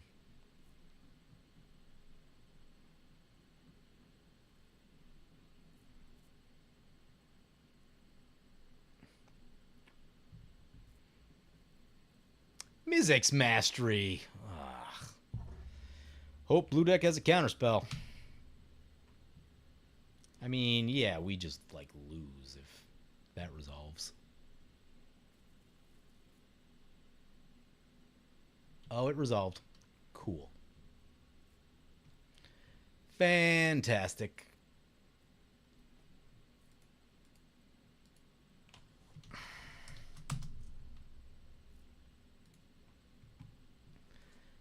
Oh, we were having such a fun game, too. Now, it's disappointing. Wait. Oh, yeah, he just exiled. How bad is it going to be? There's a windfall? Wouldn't mind that. Although, giving him more cards is a problem. Ramp is fine. Bounce is a real problem.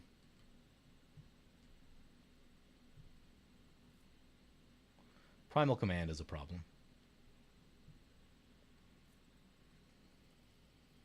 That one's annoying. I don't know that it's the end of the world. Collective Defiance is a problem. Cryptic Command is a problem. Yep.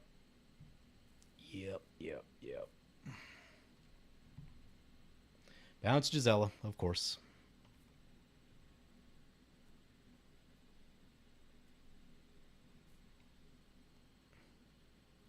I might still be able to get him with the Chivalric Alliance if we discard at the right time.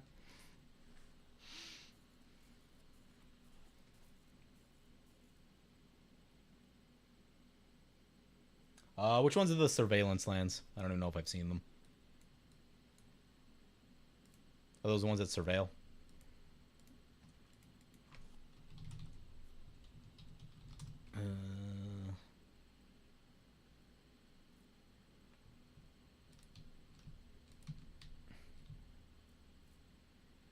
Enters battlefield, surveil 1. Seems fine, right? Like it's better than a lot of the tap lands that exist. I haven't used them personally, but you know, I don't think that's the worst thing in the world. I wouldn't get carried away if it's like a 5-color deck, you know, just because you don't want to have too many tap lands. But yeah, I think it's very playable. Oh no, he's targeting the thing? Jesus. Really? God, that's so annoying. Who's getting tapped? Maybe we're not getting tapped, though. I hate Spellslinger decks so much. Ugh. Also, we didn't, like, draw any of the stuff that I added to the deck to, like, you know, counteract what D-Manny's doing, so that's incredibly frustrating.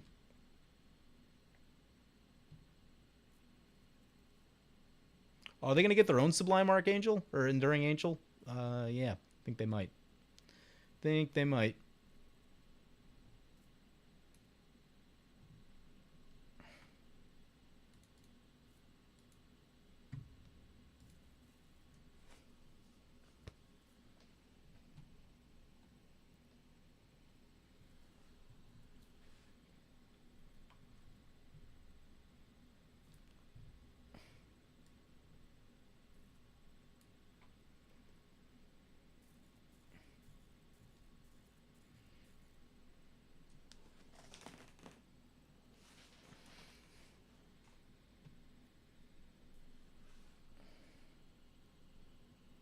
Yep. Just waiting for the triggers. Waiting for the triggers.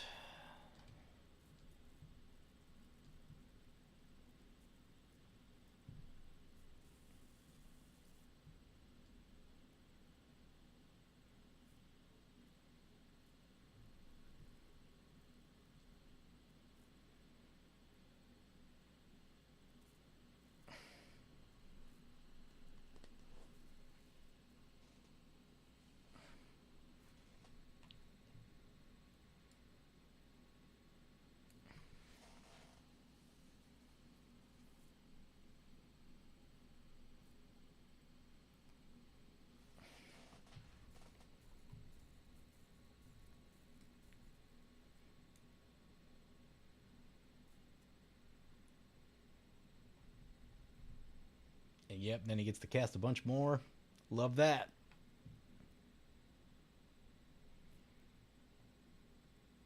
Has just enough left for the Fiery Confluence.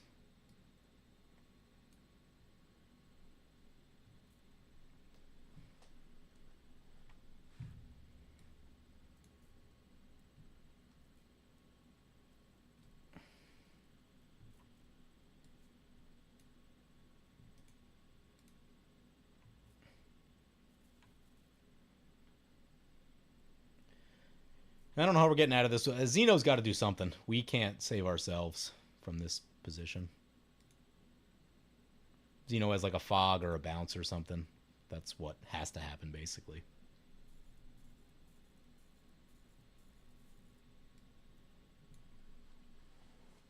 Yep, this is disgusting. I'd be surprised if the game doesn't crash, actually, before all this resolves. Be very surprised. They hit 2 lands on the Exiles. What's this? Flame of Anor. Target player draws 2, destroy an artifact. 5 damage to target creature. Don't love that. More abilities to shoot or cheat death. Stuff.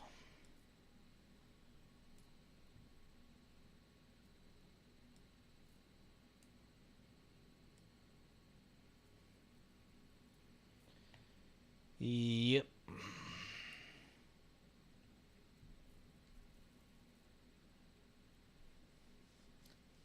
Silence is a card I've been trying to add to more decks.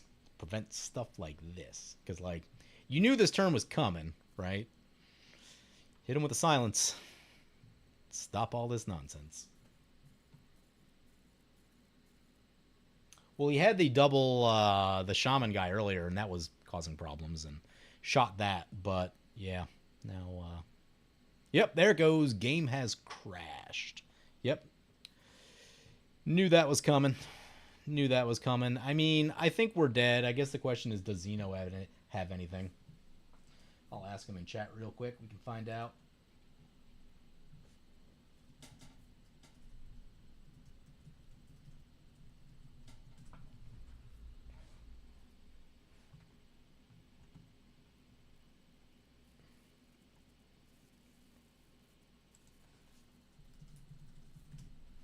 Find out. He said he had something.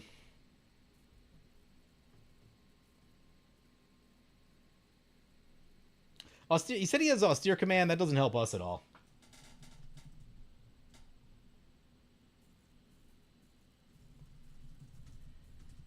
Yeah, no, he was definitely going to kill me. There was no way. We were at like he had significantly more damage than we had life. So,